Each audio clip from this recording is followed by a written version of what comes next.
একটা নতুন রেসিপি নিয়ে তোমাদের সাথে শেয়ার করতে এলাম। আমি আজকে বানাতে চলেছি একটা টেস্টি খাবার। তার জন্য আমাকে এখানে লাগছে ক্যাপসিকাম, কাঁচা লঙ্কা কুচি, আদা কুচি, গ্রেট করে রাখা আলু, আর এখানে লাগছে সুজি। তো দেখতেই পাচ্ছ কি বানাতে চলেছি। তো এখানে কড়াইয়ে তেল দিয়ে দিয়েছি। তেলটা গরম হয়ে গেলে আমি এখানে দিয়ে দেবো সাদা জিরে, অ্যাড করে দিলাম, প্লাস একটু কালো সর্ষে দিয়ে দিলাম। তোমরা যে যেটা পারো দিতে পারো, আমি স্বাদের জন্য দিয়েছি যাতে একটু ফ্লেভারটা ভালো লাগে খেতে। তাই এবার এখানে আমি দিয়ে দিচ্ছি কেটে রাখা আমার সব সবজিগুলো দিয়ে দিলাম। দিয়ে দেওয়ার পরে এগুলোকে এখন আমি ভালো করে একটু নেড়ে চেড়ে নেব, হালকা হালকা করে একটু নেড়ে নেব। বেশি ডিপ ফ্রাই করব না, হালকা ফ্রাই করব। ভালো মতন একটু ফ্রাই করে জাস্ট একটু কালারটা চেঞ্জেস চলে আসবে। তারপর আমি এখানে একটু জল দিয়ে দেব, যাতে একটু ক্যাপসিকামটা হালকা একটু নরম নরম হয়ে যায়, সেই জন্য। কারণ বেশি বয়েল হলে ভালো লাগবে না খেতে, সেই জন্য। এবার আমি দিয়ে দিচ্ছি গ্রেট করা আলুটা। এটা এখন ভালো করে এর সাথে এখন মিশিয়ে নেব আমি। মিশিয়ে নেওয়ার পরে স্বাদ মতন লবণ দিয়ে দেব। তারপরে এর সাথে অ্যাড করব একটু পাস্তা মশলা আর একটু চিলি ফ্লেক্স অ্যাড করে দেবো, আর একটু স্বাদের জন্য। যা একটু স্পাইসি না হলে জিনিসটা তো খেতে ভালো লাগে না, সেই জন্য একটু দিয়ে দিলাম। এবার এটাকে একটু হালকা বয়েল হতে দেব। তারপরে আমি এখানে দিয়ে দিলাম সুজি, অ্যাড করে নিলাম। যেটা রেখেছিলাম সুজি, সেটা অ্যাড করে দেব এখানে। সুজিটা এখন ভালো করে এর সাথে মিলিয়ে নিতে হবে, না হলে সুজিটা যদি গোটা গোটা থেকে যায় তাহলে কিন্তু ভালো মতন হবে না জিনিসটা। তো সেই জন্য ভালো মতন আমি মিশিয়ে নিয়েছি। একদম সুজিগুলো গোটা গোটা নেই, চেক করে নিতে হবে ভালো করে, যাতে সুজিগুলো একদমই গোটা গোটা না থাকে। সুজিগুলো যাতে একদম মিলে যায় সেই মতন করে তোমাদেরকে ভালো মতন চেক করে নিতে হবে।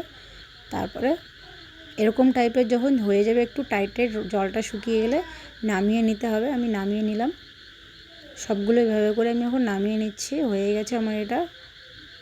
বাকি প্রসেসটা এটা নামিয়ে নিয়ে আগে, তারপর বাকি প্রসেসটা তোমাদেরকে আমি বলছি। ঠান্ডা হয়ে করে নিলাম, একটু ঠান্ডা করে নিয়ে এখন এটাকে আটার মতন করে একটু মেখে নিতে হবে।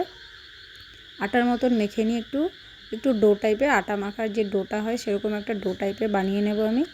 বানিয়ে নিয়ে ছোট ছোট করে লেচি, দেখো আমি লেচি কেটে নিয়েছি, কেটে নিয়েছি। এবার এগুলোকে এখন একটা একটা করে আমি আটা দিয়ে একটু একটু করে আটা দিয়ে বেলে নেব সুন্দর করে। যেহেতু এটা সুজি, তাই বেলতে একটু প্রবলেম হচ্ছিল, বারবার ওই বেলনির মধ্যে এটা লেগে যাচ্ছিল। কিন্তু কোনো সমস্যা নেই, একটু যদি আটা বেশি করে দিয়ে বেলা যায় তাহলে বেলনিতে লাগবে না। আর যেহেতু সুজির জিনিস তো, তাই জন্য সাইড দিয়ে একটু শেপটা ভালো হচ্ছিল না, ফেটে ফেটে যাচ্ছিল। তো আমি একটা বাটির সাহায্য নিয়ে আমি এটাকে একটা সুন্দর শেপ দিয়ে দিয়েছি। সুন্দর শেপ দেওয়ার পরে সাইডে যে বাড়তিটা আছে সেটা আমি এক্সট্রা সরিয়ে দিচ্ছি, তাহলে জিনিসটা দেখতে ভালো লাগবে, শেপটা সুন্দর আসবে। এ দেখো কি সুন্দর রাউন্ড শেপ চলে এসছে। তো এইভাবেই আমি করে নিলাম। দেখো এখন আমি এটা খুন্তির সাহায্যে এটা তুলে নিচ্ছি। তুলে নিয়ে এখন আমি এটা তাওয়াতে দিয়ে দেবো। তাওয়া গরম হয়ে গেছে, তাওয়াতে দিয়ে দেবো। তারপর তো জানোই তোমরা পরোটা কীভাবে বানাতে হয়। পরোটা যেভাবে বানাতে হয় সেভাবে এপাশ ওপাশ একটু হালকা সেঁকে নিতে হবে। এভাবে দুপাশ সেঁকা হয়ে গেলে একটু তেল দিয়ে ফ্রাই করে নিতে হবে। আমি একটু তেল দিয়ে দিলাম, যে কোনো তেল দিতে পারো, সর্ষের তেল বা যেটা থাকবে তোমাদের কাছে, রিফাইন অয়েলও দিতে পারো। আমার কাছে মাস্টার্ড অয়েল ছিল তাই মাস্টার্ড অয়েল দিয়েছি। মাস্টার্ড অয়েল দিলে একটু টেস্টি লাগে, ভালো লাগবে, কালারটাও একটু চেঞ্জেস চলে আসে। নেক্সটের পরোটাটাও আমার হয়ে গেল। দেখো সেম প্রসেসেই আমি করে নিলাম পরোটাগুলো। এই দেখো আগের দুটো বানিয়ে নিয়েছি, তারপরেরটাও আমি দিয়ে দিলাম। একটা একটা করে এরকম করে আমি সবগুলো এবার বানিয়ে নেব।